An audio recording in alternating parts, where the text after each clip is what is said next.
ಕೊಲೆ ಮಾಡಿ ಜೈಲಿಗೆ ಹೋದ ಅವಿನಾಶ್ ಅಲ್ಲವೇ? ನಾನೇ ಅವಿನಾಶ್. ಜೈಲಿನಿಂದ ಬಿಡುಗಡೆಯಾಗಿ ಬಂದಿಲ್ಲ ಜಯರಾಜ್. ಜೈಲಿನಿಂದ ತಪ್ಪಿಸಿಕೊಂಡ ಕೈ ನಾನು.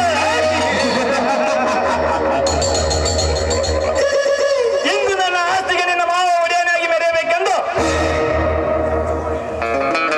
ಸಂಚು ಹೂಡಿ ಮಂಚು ಹಾಕಿ ನಿಂತಿದ್ದಾನಲ್ಲ ಆ ಕೆಟ್ಟ ಕಾಮುಕ ಧನರಾಜ್. ಅವನ ರುಂಡ ಚಂಡಾಡಿ ಅವನ ಎದುಗುಂಡಿಯನ್ನು ಸೇರಿ ಬಿಸಿ ರಕ್ತ ಕುಡಿಯಲು ಜೈಲಿನಿಂದ ತಪ್ಪಿಸಿಕೊಂಡ ಕೈದಿ ನಾನು. ಕೈದಿ ಏ ಅವಿನಾಶ, ನಮ್ಮ ಋಣ ಚಂಡಾಡಲು ಮುಂದೆ ಬಂದರೆ ನೋಡಿಕೋ ನಿನ್ನ ಜೀವದ ಗತಿ. ಮುಂದಾಗುವ ಪಟ್ಟಿಗೆ ಅಂಜು ಹೇಳಿನಲ್ಲ ಜಯರಾಜ್. ನೀವು ಮಾಡಿದ ಅನ್ಯಾಯವನ್ನು ಅಡಗಿಸಲು ಬಂದ ರೊಚ್ಚಿಗೆದ್ದ ಪೊಂಡವನೇ.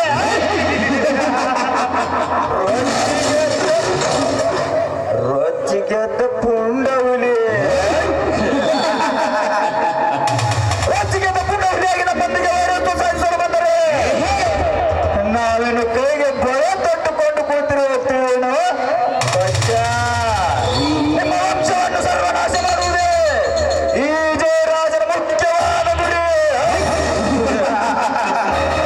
ಲೇ, ತುತ್ತು ಅನ್ನಕ್ಕೆ ಗತಿ ಇಲ್ಲದೆ ನಿನ್ನ ಮಾವನ ಮನೆ ಕಾಯುವ ನಾಯಿನು. ನಿನ್ನ ಶಿವಾನಂದನ ತಂಗಿಯ ಮೇಲೆ ಅತ್ಯಾಚಾರ ಮಾಡಿ ಅವಳನ್ನು ಕೊಂದು ಬಾವಿಗೆ ಬಿಸಾಕಿದನಲ್ಲ ಆ ನಿನ್ನ ಕಾಮುಕ ಮಾವ. ಅಂದೇ ಗೊತ್ತಾಯ್ತು ನಿಮ್ಮ ವಂಶ ಕೊಲೆಗಾರರ ವಂಶ ಎಂದು. ಲೇ ಅವಿನಾಶ, ನಾವು ಮಾಡಿದ ಕಾರ್ಯ ಗೊತ್ತಿದ್ದರು ನಮ್ಮ ಕಾರ್ಯಕ್ಕೆ ಕೈ ಹಾಕಿದರೆ ಈ ಜಯರಾಜನ ಕೈ ಚಾಕವನ್ನು ತೋರಿಸಿ ನನ್ನನ್ನು ಮಣ್ಣು ಮುಗಿಸ್ಬೇಕಾಗತ್ಲೇ ಮಗನ.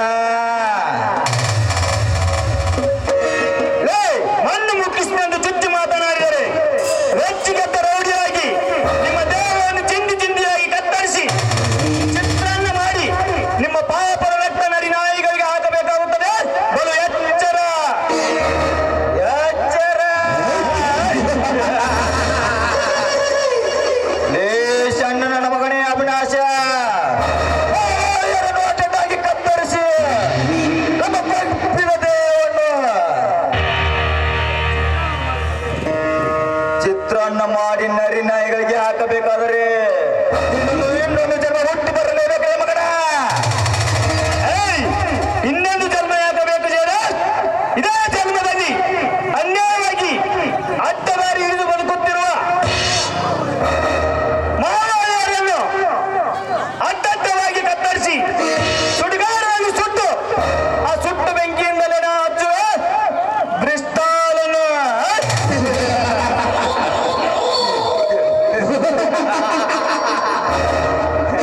ಲೇ ಅಭ್ಯಾ ಮಗನ, ನಿನ್ನ ಕೊಳ್ಳು ಬೆದರಿಕೆ ಅದರ ಗಂಡುಗಳು ನಾವಲ್ಲ.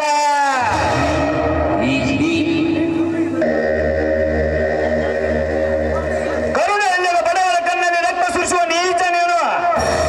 ನಿನ್ನನ್ನು ಒಂದೇ ಏಟಿಗೆ ಮುಗಿಸಿದರೆ ಮುಗಿದು ಹೋಗುವುದು ನನ್ನ ನಾಟಕದ ನಾಂದಿ.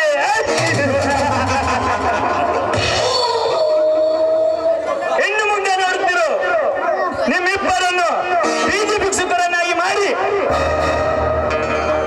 ಮಾಡದಿದ್ದರೆ ನನ್ನ ಹೆಸರು ಅವಿನಾಶನೇ ಅಲ್ಲ.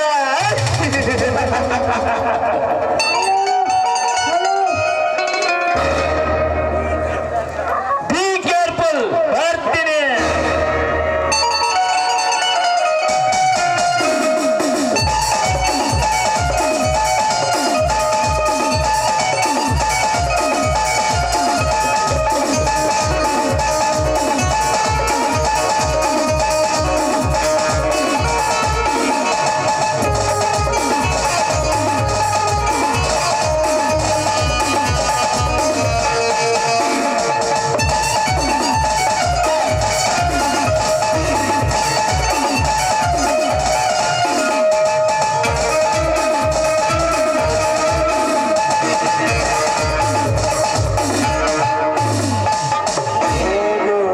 ಅವಿನಾಶ